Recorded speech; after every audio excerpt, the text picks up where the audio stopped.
আসসালামু আলাইকুম রহমতুল্লাহ। আজকে আলোচনা করব সাহারি বিষয়ে। রাসূলুল্লাহ সাল্লাল্লাহু আলাইহি সাল্লাম বলেন, তোমরা সাহারি খাও, কেননা সাহারি খাবারের মধ্যে বরকত রয়েছে। এজন্য আমাদের জন্য করণীয় হচ্ছে সাহারি খাওয়া। অলসতা না করে অল্প হোক এক ডুব পানি হলেও সাহারির জন্য খাওয়া, না হয় একটি খেজুর হলেও খাওয়া, অথবা এক গ্লাস দুধ হলেও সাহারিতে খাওয়া।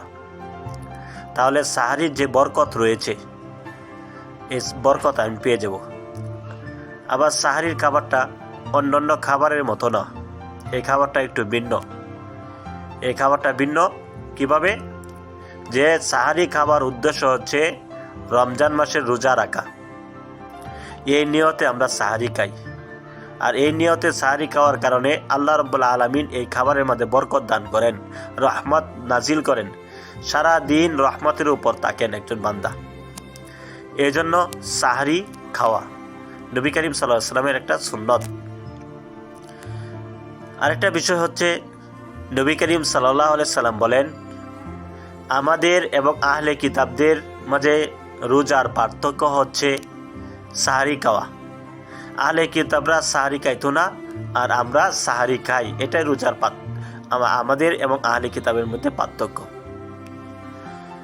এর মধ্যে আরেকটা বিষয়, গুরুত্বপূর্ণ বিষয় হচ্ছে, আমরা যখন সাহারি খাইতে উঠি শেষ রাত্রে তাহাজ্জুদের সময়, সাহারি খাবারের পূর্বে অথবা সাহারি খাওয়ার পরে যদি আমরা 2 রাকাত 4 রাকাত তাহাজ্জুদের নামাজ আদায় করি, এই নামাজের কারণে আশা করা যায় আল্লাহ রাব্বুল আলামিন আমাদের পিছনে গুনাহ মাফ করে দিতে পারেন। আর সাহারি যে টাইমটা উঠি আমরা সাহারি খাবারের জন্য, এখানে ঘরের কোনায় বসে অন্ধকারে বসে যদি 2 রাকাত তাহাজ্জুদের নামাজ আদায় করি, জিকির আজকার করি, হয় খাবারের আগে না হয় খাবারের পর, যে কোনো টাইমে আমি তাহাজ্জুদের নামাজ আদায় করতে পারি। যে জিকির আজকার করে দুরূদ শরীফ পড়ে আস্তাগফিরুল্লাহ পড়ে আল্লাহ তাআলার কাছে যদি ক্ষমা প্রার্থনা করি এবং বলি, আল্লাহ ওই রমজান মাসে তো আপনি অনেক গুনাহগারকে মাফ করে দিবেন, অনেক জাহান্নামীকে জাহান্নাম থেকে মুক্ত করে দিবেন। এই সমস্ত বিষয় যদি আল্লাহ তাআলার কাছে উত্থাপন করে দোয়া করি, আশা করা যায় আমার জীবনে যদি গুনাহ থাকে সমস্ত গুনাহগুলোকে আল্লাহ মাফ করে দিবেন। এবং আমাদের পূর্বপুরুষ, আমাদের আত্মীয়স্বজন যারা জাহান্নামী হয়েছেন তাদেরকেও আল্লাহ রাব্বুল আলামিন জাহান্নাম থেকে জান্নাতে প্রেরণ করে দিবেন।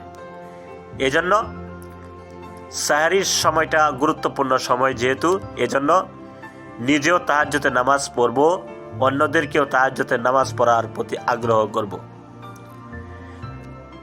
এবং ফজরের নামাজ আবার মিস করা যাবে না। ফজরের নামাজ আদায় করতে হবে, 5 ওয়াক্ত নামাজ জামাতের সহিত সুন্দর করে আদায় করতে হবে।